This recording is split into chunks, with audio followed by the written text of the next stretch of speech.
Oportunidade versus sorte versus possibilidade. Vamos refletir sobre isso. Fazia tempo que eu não vinha até aqui falar sobre assuntos ligados ao coaching.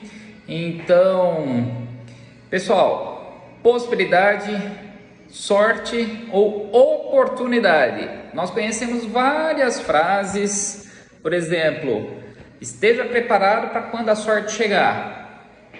Ou seja, se prepare, estude, trabalhe, mantenha o foco, persista. A hora que a oportunidade surgir, aí você estará preparado para agarrá-la. Eu assisti uma palestra da Hortência, a rainha do basquete. Ela disse que a oportunidade é como um cavalo com uma crina, o cavalo liso com uma crina só, uma crina sobre a careta. Quando a oportunidade passa, você tem que agarrar o cavalo pela crina. Se o cavalo passar, é muito difícil você agarrar a careca, então às vezes a oportunidade passa uma vez só. Só que ela passou essa imagem de oportunidade que passa, de algo que surge. Recentemente eu li um livro do Rick Chester, O Moço da Água, sobre aquele vídeo que viralizou. E aí ele chegou a Harvard, deu palestra, bastante interessante. Eu li o livro dele. Ele mostrou uma outra perspectiva do que é oportunidade. Em primeiro lugar, ele não acredita em oportunidade. Ele diz que as pessoas criam possibilidades. Por exemplo, eu tenho que contar, como ele disse, eu tenho que contar com o meu isopor, com o meu gelo, com as minhas garrafas de água. E aí eu crio renda. E aí eu posso guardar, poupar, investir, ter o lazer, e assim eu vou criando as minhas possibilidades. Então não existe oportunidade, sim possibilidades. Eu crio as minhas possibilidades. Também é uma perspectiva, é uma visão do que é sorte, oportunidade, possibilidade. Aí é com cada um. E tem outras visões, por exemplo, dos grandes gurus, agora citando o exemplo Steve Jobs, Bill Gates, por exemplo, Bill Gates, ele surgiu, ele nasceu numa época que para ele, eu considero privilegiada, porque ele surgiu antes do boom da informática. E ele se formou em programação e ficava na faculdade durante as férias treinando programação, enquanto todos estavam descansando, enquanto todos os alunos iam para suas casas, rever a família, os amigos, ele ficava na faculdade. E uma pessoa de classe média, então ele ficava estudando, se dedicando. Quando a oportunidade surgiu, vamos dizer assim, aí ele estava pronto para agarrá-la. Ele então começou tudo antes dos outros, assim como Steve Jobs. Aliás, ambos nasceram quase na mesma época, em um período de tempo assim bem curto a diferença entre os dois, na década de 50. Então eles se prepararam mais, se prepararam antes dos outros, eles chegaram antes, tá? Esse exemplo eu tirei do livro que explica bem sobre as 10 mil horas de treinamento, e tem gente que contesta isso, fala que tem que ser focado. Realmente eu concordo com isso, mas não deixa de ser interessante essa teoria, porque você só se torna habilidoso e exímio em alguma coisa se você treinar muito. E claro, o treino tem que ser focado. Agora, tem muita gente, pessoal, que repete o que está nos livros. Tem gente que lê muito e fica repetindo. Então, leve em consideração a experiência das pessoas. Eu posso dizer que eu adquiri habilidade e experiência fazendo aquilo que eu gosto, na implantodontia, na cirurgia e na prótese sobre implante. Então, e muitas vezes quando os pacientes não vinham ao consultório, quando eu não tinha consultas, eu ficava lá treinando dos manequins, os preparos protéticos e fazia os provisórios depois. Então, eu sempre mantive o foco, o treinamento, a persistência.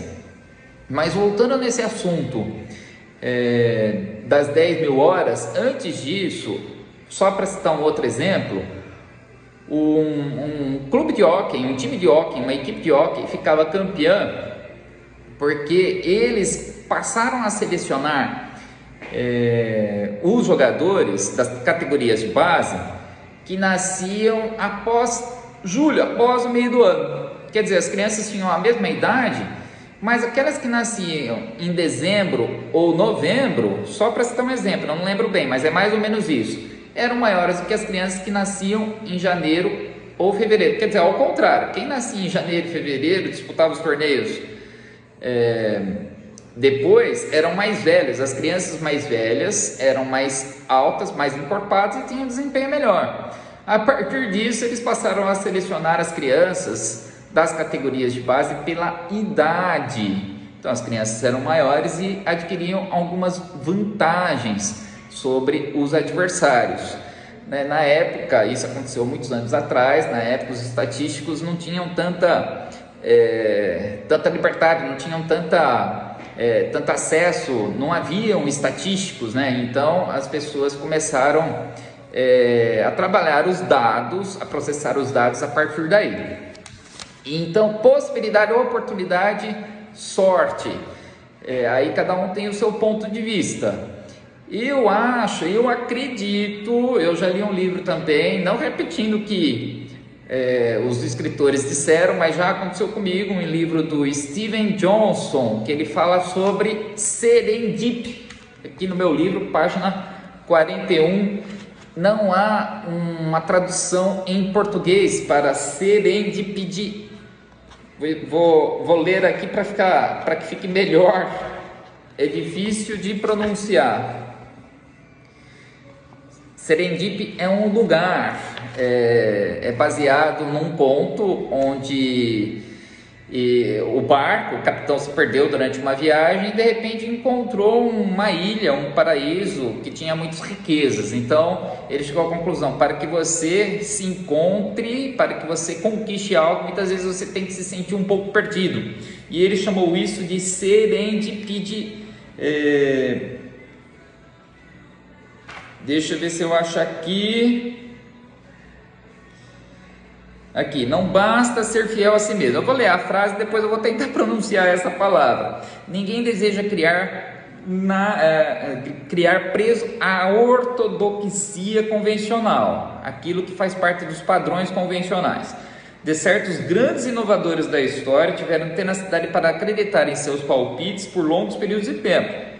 Há um risco comparável a ser fiel ao próprio senso de identidade e às próprias raízes. Não se prenda àquilo que você acredita muitas vezes. Para que você se encontre, para que você tenha a própria identidade, você precisa se perder um pouco. Quando eu viajei, por exemplo, a coisa que eu mais gostava era me sentir perdido. Sentava, tomava um chopp, hoje eu não tomo mais. E aí ficava observando as pessoas. E as reflexões que me vinham à cabeça eram fantásticas, vários insights. Então, é isso que ele quer dizer. É melhor contestar essas intuições, ele continua. Explorar territórios desconhecidos, estabelecer novas conexões que permanecer confortavelmente acomodado em sua rotina. Aqui diz também sobre a zona de conforto. A zona de conforto, muitas vezes nós repetimos o tempo todo aquilo que estamos fazendo todos os dias, esperando um resultado melhor, mas sempre é bom, inclusive, contar com algum mentor para dizer o que nós devemos fazer, Isso todos os atletas do alto desempenho têm, é um privilégio, mas nós podemos buscar isso dos nossos cotidianos também. Então, se você quer melhorar um pouco o mundo, vai precisar de foco e determinação.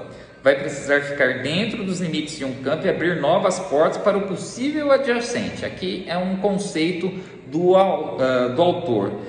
Se quiser ter uma percepção intuitiva das coisas ocultas, precisará sentir-se um pouco perdido. Então, eu falo sobre isso no capítulo 9, o poder da desestruturação, do meu livro, uma das CESPs que eu chamo de características essenciais de satisfação pessoal e profissional. Então, agora eu passo a reflexão para você. E aí, você acredita em quê? Em sorte, possibilidade, oportunidade?